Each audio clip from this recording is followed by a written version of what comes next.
This episode is sponsored in part by Blue Shark Vodka. All the taste without the bite. Blue Shark Vodka, coming out of Wilmington, North Carolina. It is time to talk to the gold winner of the Blue Shark Vodka Cocktail Contest. That's right. From Rosewater Kitchen and Bar over there in North Hills, one Mr. Evan Osman. Welcome, sir. Hi, guys. Thank you. Yeah, man. Welcome to the studio. Thanks for coming in. I didn't know bartenders woke up this early. Only when you make us. Yeah. Only when you win some prizes. We had this Blue Shark Vodka competition during Blue Shark Week, and we put a call out to our bartenders in the local community to make a cocktail using Blue Shark Vodka. The gentleman that took home the prize right here, Evan, you made this beautiful drink that we're looking at right now, and you can see on our Instagram stories as this episode comes out. What'd you do here, Evan? So when I was looking at the Blue Shark, I found it's really smooth. You know, they do the sweet corn vodka.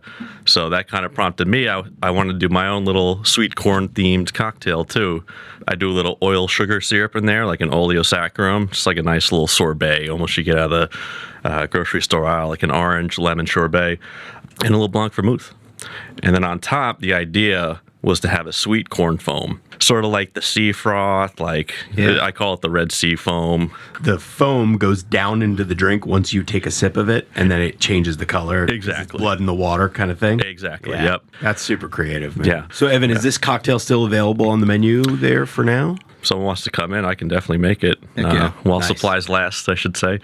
Delicious, refreshing. Nice job, man. Yeah, Well thank you. deserved. Well, I'll tell you one thing. Having that Blue Shark bottle on the shelf is always a great introduction to talking about the cocktail because everyone sees the bottle. It looks beautiful. great. You know, we got the little glass shark at the bottom. Like, oh, what vodka is that? And I was like, well, let me tell you about it. And I think it's a good conversation piece. So, Awesome. Yeah. Fantastic. Cool. Thank you so much, man. Yeah. Thanks, Evan. Hey, thank you guys. Blue Shark Vodka. All the taste without the bite.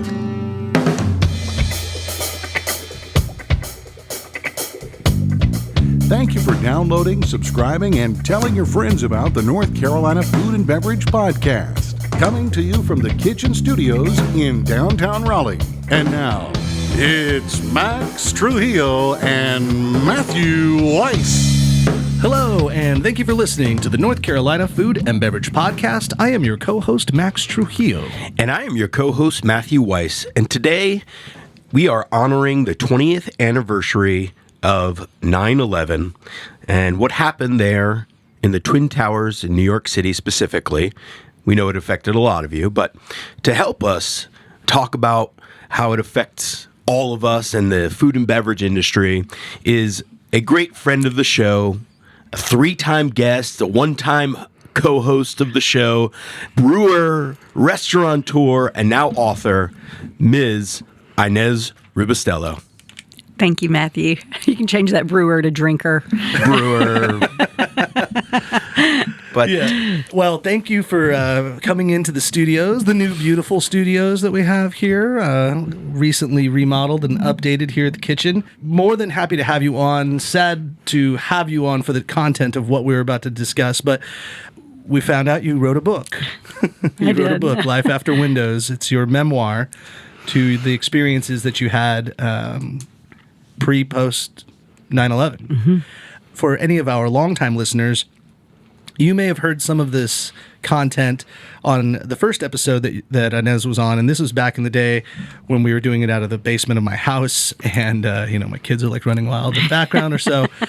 And but we thought about it, and it's like, a lot has happened. We're getting close to our 5-year anniversary, so that episode probably came out about 4.5 years ago. And we were very little, and now we are wildly successful and huge. And so we thought, well, obviously it's a 20-year anniversary, but really when you shared your story with us, I don't know if a lot of our community was with us then at that time to hear your story. And so it's timely for both reasons. And so we appreciate you coming out here from coming all the way from Tarboro this morning. that's right. All the way from Tarboro. Yeah, well, let's set up, for those of you who don't know who Inez is, or commonly known around these parts as Ini. So you have an illustrious career as a sommelier in New York City, and you worked at the Twin Towers with Kevin Zraly, who, for many of you, who wrote the informative wine book that you've all learned from, to entry into wine. And then you've kind of worked with everyone, Dujac, Jeremy Sayes, who's like a godfather of the wine world. And then you moved back to Tarboro with your husband, Stephen, and you opened On the Square restaurant, a successful, great establishment out there with a great wine shop. Then you opened Tarboro Brewing Company with 2 locations. So your resume is impressive. And now you decided, as if, like you do, no grass grows under your feet, well, let me write a memoir book about all that happened. So tell us why you wrote the book and what's in it. What we should expect. Yeah. So I have been journaling my entire life. Ever since I was little, I had a diary. In fact, my first diary was the Hello Kitty. And when my parents found it, they had every day, at the top of the page, it said date. And I had written, no, not yet. I thought it meant, have you been on a date? That's adorable. So, Not yet. So what page was it where you said, okay, today? Page 10,000. Yeah, and so when I moved up to New York, I continued journaling and was writing on the subway, basically. You had a good 25-minute minimum on the subway, and I would just write about my feelings on going to work and going to school, and then all of a sudden in March of '99 I get this job that I had dreamt of having, which was the assistant cellar master at Windows on the World, and just started making sure that I had written down everything that happened that day, like what a day in the life was, and did that up until 9/11. And I did not journal the day of 9/11, but days after. And those days after, I titled the journal LAW, which was Life After Windows. It was kind of like, and I just kept writing and kept saying that my dream was to get this memoir out. But have been so afraid of putting it out into the universe for a lot of reasons. I mean, it's very personal, and there's a lot of vulnerability to it, and also just the fear of not memorializing that place and my friends, and not just the victims, but also the survivors. Yeah. And also, there's a fear, of course, of trivializing any part of it. Mm-hmm. Or where one may think that I'm being opportunistic about it. And so I just have put it off. And I think not knowing this earlier, but I think that may have happened for a reason, because the story wasn't quite complete. I mean, it's not complete even now, there's life will still go on. But there have been many transformational experiences that have happened just within the past year and a half. And so able to incorporate those into the book. I mean, the book pretty much goes until 2021. Oh, wow. Yeah. And so, I had a friend in California, actually, Kelly White, who I had read about. I followed her on Instagram. She's written a great wine book about Napa. And I had the opportunity to go on a Rudd Women's Summit a couple years ago. And she was one of the attendees. And I told her, I said, I've been working on this memoir forever. And she said, Inez, there's no better time to put this out than the 20-year anniversary. And so she kind of pushed me on that. And she stayed true. She would text me, how's it coming? I'm like, it's dormant. It's good to have a person like Kelly. Yeah, exactly. It was very, very kind. And then, there's been so much hurt and grief and pain in this world just in our lifetimes. And, the hope is that this book and my story will be able to help others find some type of healing during their, monumental times of loss. Yeah. Well, so to set the stage a little bit, and one of the... It was I don't know how you look at it, how the situation presented itself, but you are here today because you weren't there then on that day, and it seems it's a you can get the story. I actually just watched a little bit of on PBS. You and Steven, your husband, have a great little segment that talks about 9/11, the remembrance of 9/11. But you're here because you came back for your sister's wedding, and it just happened to be that you took some time to come back to North Carolina for the weekend. I believe that she got married on like the 8th or the 9th of September that year. And you decided just to have a long weekend, and you're like, I'll just be here with my family and hang out. That in itself, I mean, is part of the crazy tragedy, and as Stephen even put on there, the guilt that you felt for not being there at that time because others then were working there, kind of filling in, and all that. And so, say what you will about being opportunistic or not, I don't think if anybody has that in their mind, I mean, that's a dark place to go. I just think like things just happen, random things just happen, and the fact that you're able to catalog this and bring it back into the scope, I mean, with all the things that have happened recently through the pandemic and through just there's a lot of social injustice, racial injustice that's all come up to the top. It brings some levity to remember 20 years ago. This was, for our generation, us 40-somethings, this was the most impactful thing that happened in our lives. And then now this has happened again. So there's a lot, but it does put a lot of reference points towards what life has been like over the last 20 years. Would you, I told your part just now about why you weren't there, and you can get into it a little deeper, but maybe would you tell your husband's point of view as well as to why he's still here now and why he wasn't there at the time? Yeah, I will. So, one thing, and I mentioned this in the book, I'm from a blended family, and so if I had a weekend with my mother, then I had a weekend with my father. It was never... If I took time off from work, I almost had to take a little bit extra time because I was doing family times too. And so my sister's wedding on Saturday the 8th was on my dad's side. And so the plan was Sunday, September 9th, my mother would pick me up and I'd have some time with her. And so that worked out well, something that as a child I really didn't love. Yeah, it was one of the things that kept me from going back on Sunday. And Stephen, who was the sommelier at Windows, in general, he would work nights, evenings. So he would get in about 2:30 or 3.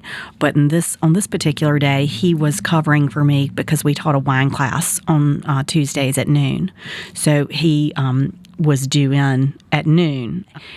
He normally would not have been there, at 8 or 8:30 in the morning unless there was something like really strange happening. But it definitely, and I've said this before, from the restaurant standpoint, we employed over 500 people, and 8:47 in the morning was the least people at the time. A lot of people think of Windows as just this restaurant, but we had an accounting department, we had banquets department, we had uniforms. I mean, we had, it was a machine. Yeah, the lady in the uniform department actually tailored your my bridesmaid dress. Yeah, Clara, and she was there that morning, and it was so much, that we had freight elevator operators, and it was more than just people who were captains or bartenders or chefs. Yeah. It was a lot more. This was a massive facility. The restaurant itself, I don't know if you have off the top of your head the square footage or at least maybe the seating capacity, but this was a big restaurant, right? Like, something like 500 people a day was in the norm. Yeah. For how many people? And then on like a Mother's Day or Thanksgiving or Christmas where we opened at noon, those were the three days where we didn't open at 5, where we opened at noon, we could do 1,200 covers easily. These are like Angus barn numbers, like when you're talking about stuff like this, to relate it to North Carolina. Like that's a massive restaurant. It opened 7 days a week, 365 days a year. Yeah. But I was getting at the point, just to be a little silly, but wasn't Steven tying one on for watching a Monday Night Football game? Yeah. The Giants were getting Playing beat the by Broncos. the Broncos. Yeah. A And- lot of people were happy with that overtime game because it delayed them from going into work Yeah. in a timely manner on Tuesday morning. Yeah. So life after, like literally right after. What's going on? Now you're home, you're with your family, you're watching it on TV, much like I was in California. Matt, I'll get to you in a second because I want to know what your perspective was at that time too. But exactly at that moment, I mean, was there this want to rush back to see what's going on? Like, how long did it take for you to get back to New York, or whatever? What was going on in your mind at that very moment? Well, I mean, the first moment was complete naivete about, I just cleaned up the office. Now I'm going to have to really clean it up again. That's what I was thinking until the second plane hit. And then there was this kind of transition from confusion to complete fear. Oh, so right. So Windows on the World was in the second. No, first. It was in the first. It was hit first. It was hit first. Okay. And and so then I realized, something's wrong. And then when the towers started imploding was, the complete just denial, really. Finally being able to get in touch with Stephen, which was after 10, and having this almost maniacal desire to, get him, to figure out how I could see him. And so I convinced him to get on a train the next day to Baltimore.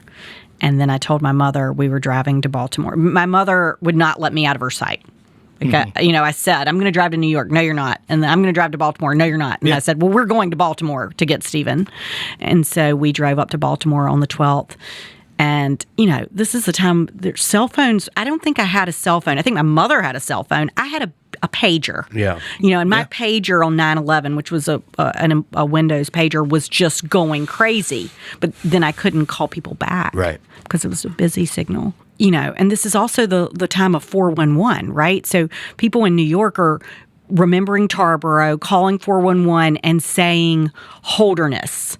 And fortunately there's one Holderness. Yeah. But my dad and my stepmother were not home. They had gone to the beach to decompress after this wedding. And so one of the people says, do you have an Inez as a first name?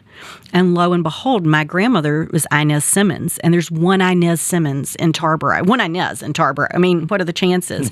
And so all these New York phone calls are coming into my grandmother's house. Oh, wow. Where my grandmother, who, you think about people like her, Pearl Harbor, Kennedy assassination, Vietnam, and now she's watching 9/11 unfold.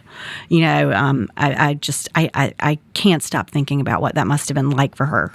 But so she was fielding these calls while I'm trying to come home from Blowing Rock, telling these people that I'm okay, which had to be pretty emotional for her. Right. But so anyway, with Stephen or my mom and I drive to Baltimore on Wednesday the 12th. I pick him up at the train station. I bring him back to Tarboro with me. We spent, I think, 5 days, and then we rented a car and drove back up to New York. I was really, really ready to get back up there. I needed to see people and touch people to believe. We talk to all types of entrepreneurs, restaurateurs on this podcast, and some of them are making innovative new tacos or salsas, and they're perfecting the classic brisket, but they are all working to turn that love of food into a business, and that's often the bigger challenge. Our newest sponsor is here to help.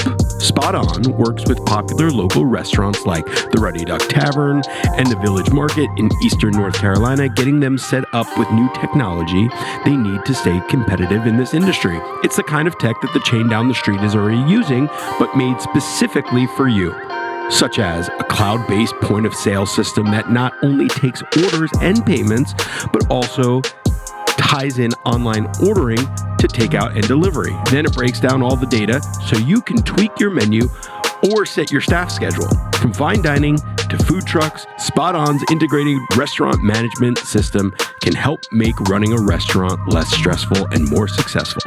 And you can get this end-to-end solution built specifically for your needs by a real person, Tanya Manilo. She's a local Spot On account executive, and she'll be your partner the whole step of the way. Give her a call, 858-213-7820. That's Tanya M.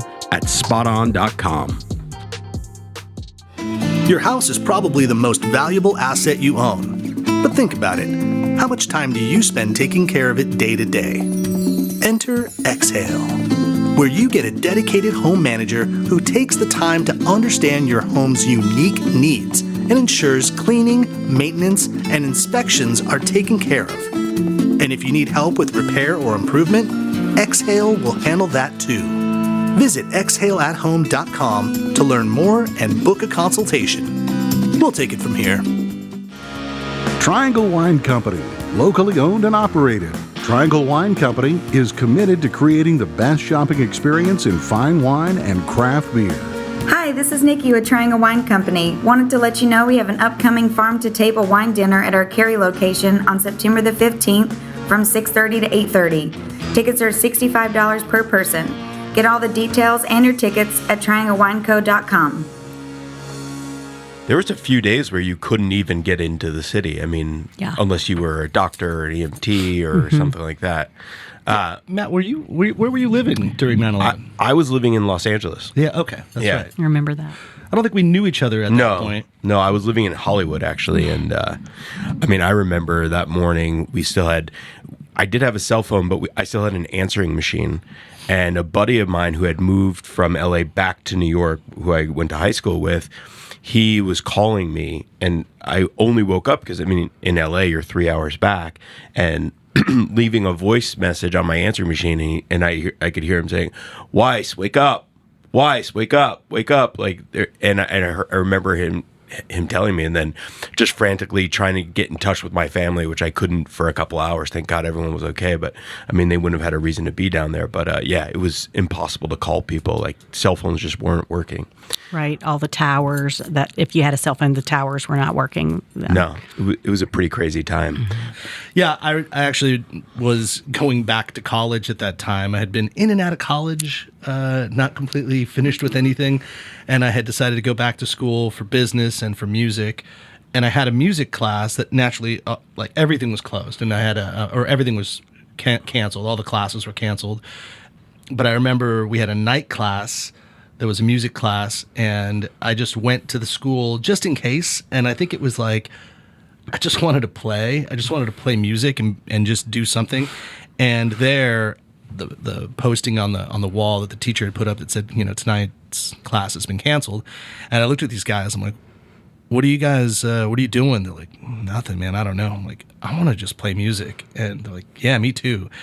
We all thought we were just guitarists, but one guy's like, I play drums. And it's like, oh yeah? He's like, yeah, and I play piano. I'm like, oh. I'm like, well, I can play bass. I was like, okay. So we grabbed all of our instruments and we went and we rented out a practice facility later that day. We got there at 9 o'clock at night, and we rented it for 3 hours. And we just played as loud as possible and just jammed. And we didn't really know each other, but it was this moment where we're just we just need to let it out. And I remember I even got on the vocals and was screaming and yelling and just singing whatever. And we even contemplated at that point, should we just be a band from now on? Is this what it is? Ultimately, we didn't like all of each other's musical abilities and stylings.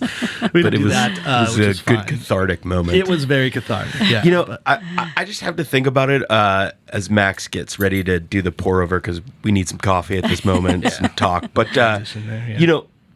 there's a couple of ironic things that I'm thinking about now, just as I get into consciousness about the 20-year anniversary of it, and thinking that, that moment was the reason that we went into Afghanistan. Yeah.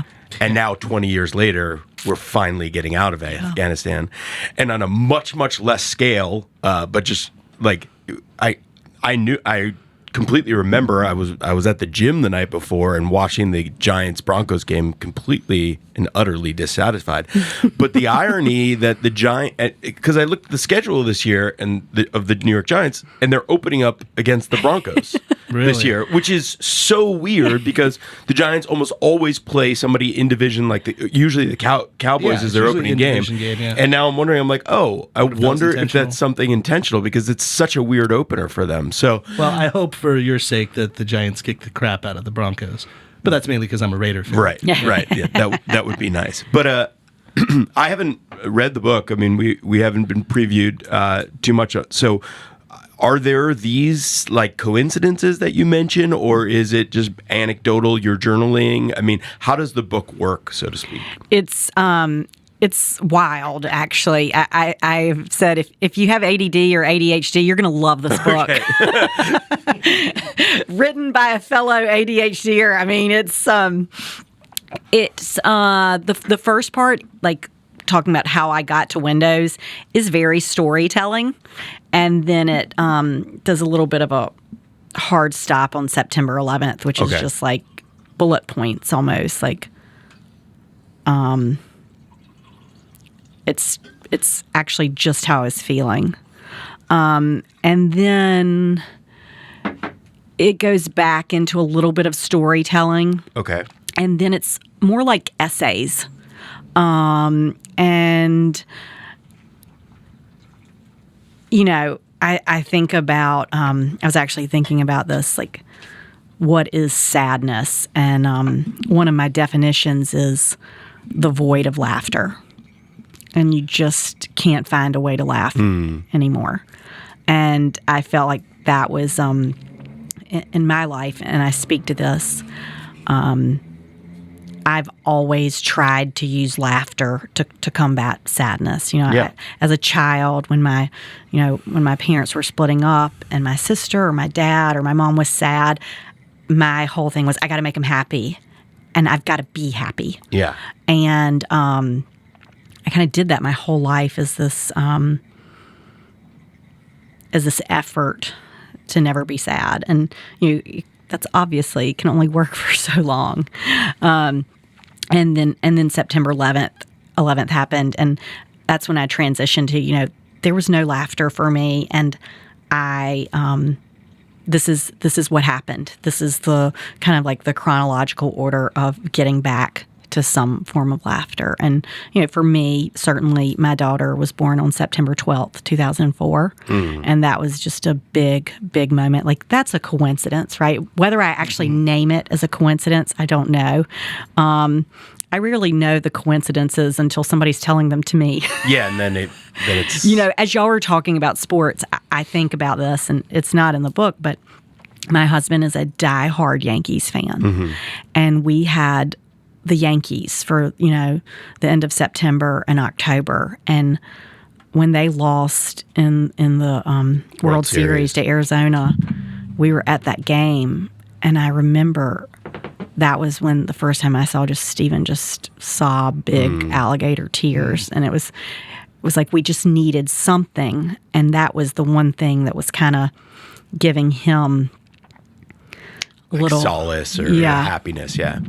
Well, I can tell you one thing that's definitely not a coincidence, and that is is a coincidence, is that we talk about female empowerment. Here you are. And I think Max is going to tell us something about where this coffee comes from that directly relates to that. So what we're talking about, obviously Joe Van Gogh supplies us. They are our coffee sponsor, and we love what they do. And they have a sub label or an alternate label that they have in their business that we've yet to cover. And we thought it would be really great and timely because Inez has been on an episode where she was the guest host along with Cappy Pete. It was to kick off the 2020 season on the podcast where we talked with Amy Best Cook, who you just revealed before we got on the mics, has remained a good friend of yours since that time, talking about women in wine. And so, talking about women in coffee, we're talking about Cafe Femenino. And I'm holding a bag of Peruvian coffee. Cafe Femenino is giving women their fair share since 2003. It's a coffee program with a one-of-a-kind ethical sourcing model committed to ending the cycle of poverty affecting women coffee producers and farmers across the world. Café Femenino provides direct compensation to women farmers, along with the opportunity and resources to enact positive change in their communities and on their own terms.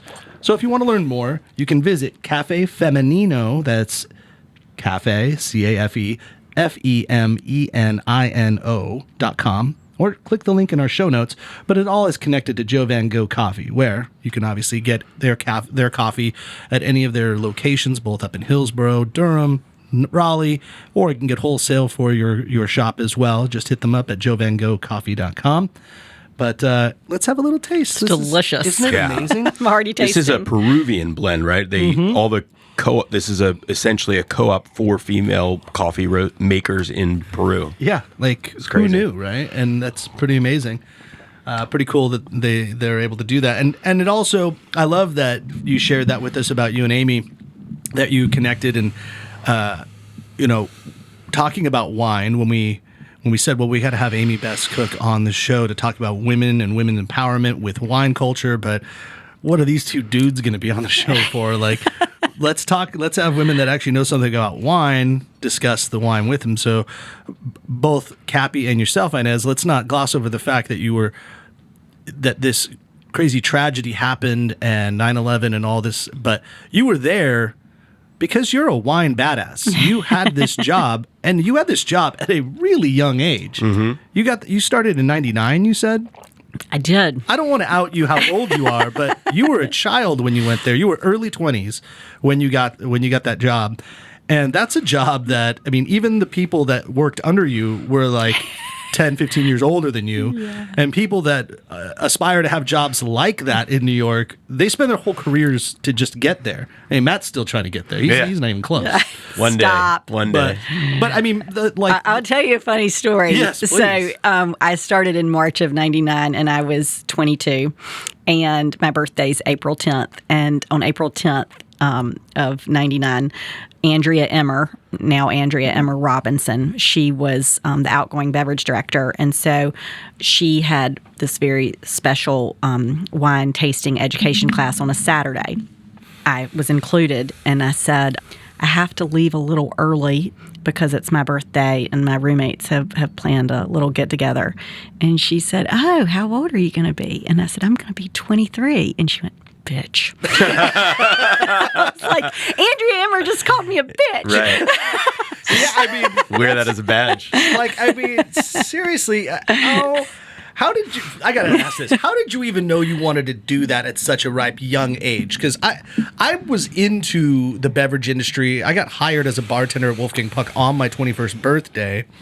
And I knew that I liked being around alcohol, but I also liked being around like the restaurant industry, and that was all well and good. But to think of like even at that location, and we had a really great wine program and all, to think that I could be in charge of it seemed just unattainable. Like, no, that's for people that have been doing this for a long time. You got to put your dues in, do whatever. How dare you be so bold to think you could do this? but seriously, like what led up to that point to where you felt like, I could apply for this job. I could do this. Like, what had you been doing and studying and researching to get there? Well, I moved up to New York to go to culinary school. And at the time, I went to Peter Komp's New York Cooking School, which is now the Institute of Culinary Education. And ICE, that's exactly right. And it was on 92nd and 2nd. A lot of people don't know this. It's like now in its third or fourth space. Yeah. But the original one was this old rickety brownstone on 92nd and 2nd, between 1st and 2nd. Nothing. I mean, you wouldn't have even known it was there. Yeah. And but I did know that I'd just been in school for 4 years and I didn't want to do the CIA, nor were my parents going to allow me to do the CIA.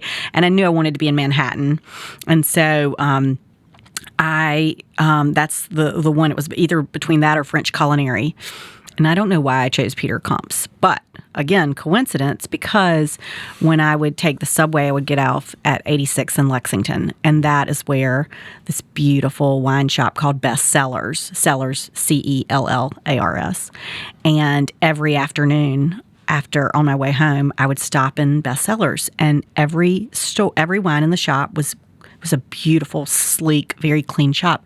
Every bottle in the wine in the store was $10 or less. And so I was such a dork. Oh my gosh. I was the only person who would wear my houndstooth pants and my chef's jacket to and from with no change of clothes. Meanwhile, it's 1,000,000 degrees. It's July of 98. And so I would go in the store and just peruse. And finally, on the third or fourth day, a woman came up and said, you'd save a lot of money if you just got a job here. And I said, oh, are you serious? And she said, yeah, why don't you come work here? You seem like you love coming in here. And so I started working every Monday through Friday at Bestsellers from 5:15 to close till 10. So I'd go to school from 8 to 5, hop on over. Then I started bringing a change of clothes. Smart. Good, finally. Yeah. This is not a good uniform.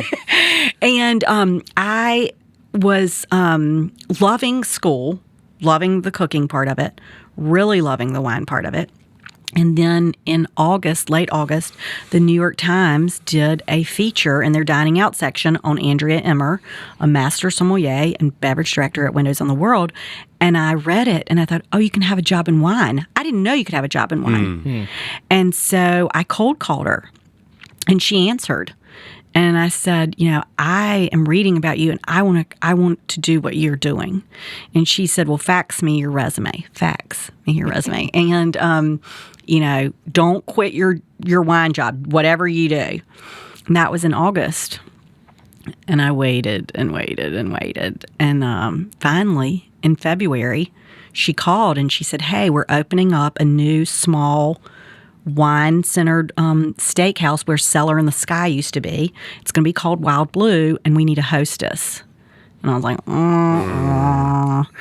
And my dad said, get up there and interview for that hostess position because if she can see how great you can be as a hostess, Yeah. And the day I went up to interview, an assistant cellar master had resigned. And she said, I know wine is your thing. Do you want to flip the script and interview for assistant cellar master? And I said, yes, I do. Heck yeah, I do. Now, wait, wasn't that restaurant where Rocco Desperado was your chef? So that was where I was working as head reservationist. Okay. So when Windows never called, when Andrew didn't call, I ended up becoming the head reservationist for Union Pacific, where I would dream about reservations in my sleep. It was, such a stressful job. I bet. And Union Pacific, we have so many. Was Alex Yorger there at Bestsellers? Yes. Great guy. Ironically enough, went to Peru with him with a coffee. But and then when Union Pacific was the restaurant before BLT Prime was there, yes, which is where you worked. Yeah, where I really cut my teeth as a. So there's so many stories like that for the wine industry of New York, and it relates to everyone. But still, the boldness that you read in a New York Times magazine or article that master sommelier female running this place, and then you as a 22-year-old or 21-year-old went, I'm just going to call her. Yeah. Listeners, would you have done that? Would you have seen this? I'm literally relating to you about where I was on 9/11. That was just a year later at this point, but we're roughly the same age. I was going back to college because I didn't know what I was doing, and I'm like, let me go back. I'm still waiting tables or bartending. I'm kind of playing in a band, but not really. I'm an extra on She's All That at that time. Watch He's All That. It's new on Netflix, starring Max Trujillo. I'm all that, everybody. But talk about just polar opposite ends of the spectrum, rudderless, no idea. But I just look at it that's kind of what a lot of people at that age were, I guess. I mean, I don't know, you just didn't have it figured out. I felt safety in numbers that most of the people I knew were still kind of just trying to figure it out. And then there's Aini, who's like, no, I have laser focus and I'm going to do this and not just be a sommelier, but then not just a sommelier for a beverage program, not just that, but to the literally arguably considered one of the top places in the world, at least in New York, which New York's kind of the hub of the country. So you were right there. You were at the top. It's amazing. I think that, it also speaks to, well, as we know, women mature faster than men. And so, you're 21, 22 figuring out oh, this is what I do. I'm going to go, was what happened to me in my 30s. Yeah. That's I was like, okay, this is what I do. Emotionally, Wine, it's and like then dog years to exactly, and then I'm years, like, yeah. But then I mean, I can see that because when you're younger and you're like, I got to do it. You have what we call a chutzpah, yeah. you know, and you're like, is it almost like blind confidence? blind confidence, I or was just like super I'm going to go arrogant for at it. the time. I mean, I did think I was the greatest rock star in the world. Just the world hadn't figured it out yet. Yeah, exactly. See, yeah, you knew that you were going to be one of the greatest sommeliers in the world, and you just figured it out. Do you talk about that in the book? No. Like, no? Well, that's not exactly true. I do say that, here I was, the beverage director for the largest grossing restaurant in North America, and I was living my best life, right? Like, I mean, Yeah, you had it. You were falling in love. You just met Steven, He was yeah. working there too. You guys said that you kept the relationship on the side and on the sly. 'Cause it's not professional to say that you guys were dating. There was no management, fraternization with coworkers, and I talk about like the grandness of the job. I don't say that I had all this chutzpah.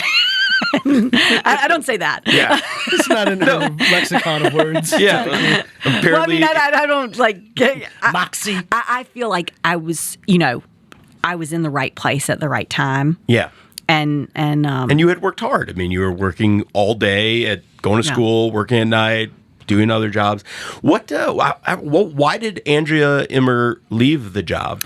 Great question. So she literally left 1 month with me coming, and I was crestfallen. But Starwood hired her, the corporate Starwood, and here's the deal about Windows, and people don't talk about it anymore because it hasn't been around for so long. But it was a stepping stone / turnstile for beverage people, in particular sommeliers, because they did not pay competitively, right? Sure. It was, we're doing you a favor. Yeah, you should be happy to be here. Yeah. Captains, servers, bartenders, they were making over $100,000 a year, and that was a real hardship for a lot of people after, these captains never made what they made in the height of 2000 and 2001, Right. But anyway, but the beverage department was a different story. And Andrea had been there, since the beginning. And well, it's the old story of management. Yeah, you always get paid less than the servers. Absolutely. Exactly. And so she left to go to Starwood. And then the next thing I know, she's taking the So the beverage manager shifts up and takes her job as beverage director. Mm-hmm. The assistant beverage manager takes beverage manager. And then next thing I know, she's calling Chris Goodhart, who's the beverage manager, and bringing him with her. Okay. And so you moved up, you got a 2-step promotion in one. Well, it took a while, because this was right when I started. So it was, I think I've told you this, Matt, but I left for California. So I left for California in January of 2000, and they called me back.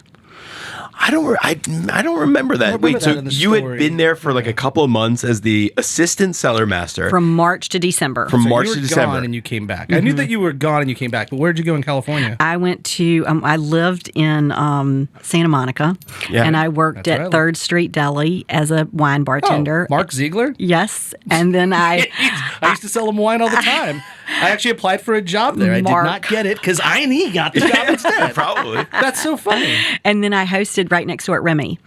Yeah, Remy. Yeah. Why did you leave Windows to go do that? What a crazy connection. For a boy. We both have. Because Inez knows everybody. Coasts. Yeah. Oh, for a boy. Yeah. So this is before you met Steven. Yeah. So there was a bar back at the greatest bar on earth, and he's from New York, but he'd gone to Rhode Island School of Design. I write about this in the book, and he wanted to go and do movie production, and so I followed him out there, and it wasn't a great decision on my part. Not the only, but one of the best things that happened is Windows was like, hey, we miss her. And so they called and said, okay, will you come back as me? Here's the thing about assistant cellar master. No one stayed there people would stay weeks. And I was ready to be moved up. Right. But And there wasn't a position. There at wasn't that a point. position. Yeah. And then I thought, I've never lived in California. And then I think I was also trying to sow a few wild oats. Right. It's a good place to sow. Yeah. It is. But I just, it was funny because I would be there and people would say, so are you a comedian? They never said, are you an actress? Right. And I'd be like, no. Are you a writer? No. What do you do? What do you do? I'm like, I just serve wine. Like, that is my passion. You know what's crazy? I don't think people, maybe like people who haven't worked in wine might not know, but like being a cellar hand or even a cellar master is not a very like a glorious, luxurious position. You're in a cellar all day. You're putting out wine. You're unpacking boxes, and it's cool if you're like new to wine because you're learning where things go. You're learning how things are organized in the wine world, and it helps your education immensely. Just like that's what we tell all young budding wine professionals: put your hands on bottles, check out labels, learn where they go, because that'll just feed you. You know, I in my job when I worked at Bristol Farms, I would put away 60 cases a day, which like fed everything. You know, That was my job at Napa Valley Grill. It was just cases on cases. Yeah. But if you look back at that and know now, okay, I know where this goes because I put it away 150 times. You now can categorize wine in your own mind. Yeah. I know this sounds ridiculous, but I almost think I remember Inez at Broadway Deli. Right. For those that don't know, Broadway Deli is it's right on the corner, like in like the bustling area. Yeah, right of Santa before the Monica. 3rd Street Promenade, right? It's on the corner of 3rd Street Yeah. Promenade, right where Santa Monica Place Mall is, across the street. And like I said, I applied for a job there, but I used to go there all the time because they had a really cool wine program and great sandwiches.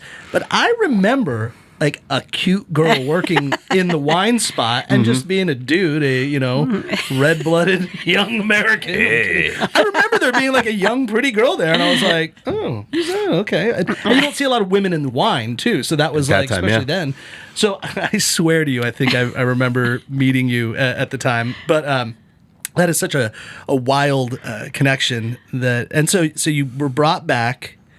And then that's where I guess your Hollywood boy, he stayed back there, and then you just had to meet Steven, I guess. Yeah. And that's where that happened. But also just brought back, like, that never happened. That doesn't happen. Like an assistant cellar master, maybe you had moved up to cellar master, leaves for California and is like, see ya, I'm out. And then they You'd have call enough people in New York that want that job that they could have just found the next one up. Right. Next person up. But no, they called you and were like, Inez, would you move back across the country and do this? Yes, Yeah. I will. I was living with Ben Affleck's stunt double, and who was you were. a total dude. And he's like, his favorite thing was to go to strip clubs, and he wanted to take me to one because I'd never been to one. I was like, nope, never do it. We'll never do it. I mean, he was like, come on. This like he Which would one, Body Shop, Southern Fail? accomplish something. Yeah, I'm like, no, not going to do it. Plan B, which one? I But know them all. Matt, to your point, assistant cellar master or cellar master, when people say, "Ooh, what does that mean?" and I'm Yeah. like, "It's a minimum wage paid box mover." Right. Like you move boxes and you paid minimum wage. Yeah. Like there's nothing, and you're not. The other thing is you're not on the floor tasting the wine. Nope. It's like the beauty of Windows was if you were a good assistant cellar master and the captains and the sommelier liked you, They would they'd invite bring you you to taste, sips or- back from the Garradon, and I talk about that. Like that was, I was very friendly with the sommeliers and the captains, and they would bring me these sips. So I was living, I was learning with the tasting portion of it. In fact, the tasting has always been my strength, but after 7 months and realizing that, this boy was leaving me and here I was like smitten, I just made You had that to wild. go. It was probably the wildest thing I've ever done. So you do write about that in the book? I do. What else? What else? Like, give us a snippet about like things that are, that would make us want to go out and buy this book. And actually, we need to talk about the whole thing because you're self-publishing this book, right? I was actually asked, like, where can we get this book? So so this Saturday at Rusty's downtown gift shop in Tarboro, we will be selling from 11 to 1. I'll be signing, and I'm encouraging everyone who's listening to please ask your independent bookstores to buy it. They can find it on Ingram. And I would, What's Ingram? Like their it's publishing like- site? It's where all the books, like the ISBN books, I guess Okay. where libraries buy books from. Okay. Wait, Rusty's is in Rusty Holderness? Yes, that's my dad. That's your dad, yeah. Yeah, and so my stepmom has a gift shop called Rusty's. Oh, cool. And so we'll be selling them outside. I'll be outside signing, and and then it'll be on major outlets. Yeah. So it's not available at this very moment, It is not available at this very moment but it's going to be released on Saturday. on 9/11. People are listening to this on 9/9 as it comes out. So it's released officially on the weekend for the 20-year anniversary, and then ultimately, find it in your local bookstores and perhaps online as time goes on. It will be released on the big ones on 9/11. But Okay. More importantly, I think the undertone is let's help the small business owners, the ones that are selling books, at their shops, because that's an industry that could use a little bit of help. Yeah. Yeah. So I'm forgetting, what's the local one right by Midtown Grill in North Hills? Quail Ridge. Quail yeah. Ridge, yeah. And- Will it be available there? I hope so. The places that have reached out so far are McIntyre in Farrington, McIntyre Books in Farrington Village, and Skepernon in Greensboro. Okay. And then in Jefferson's in Greenville, and the Olive Oil Company wine shop in Greenville also. I should get you connected to Quail Ridge has a really good podcast that talks about authors, and they talk about what they do, and it's local. And you should jump on there and talk with them, because they're really good people, and it's a cool podcast as well. Yeah.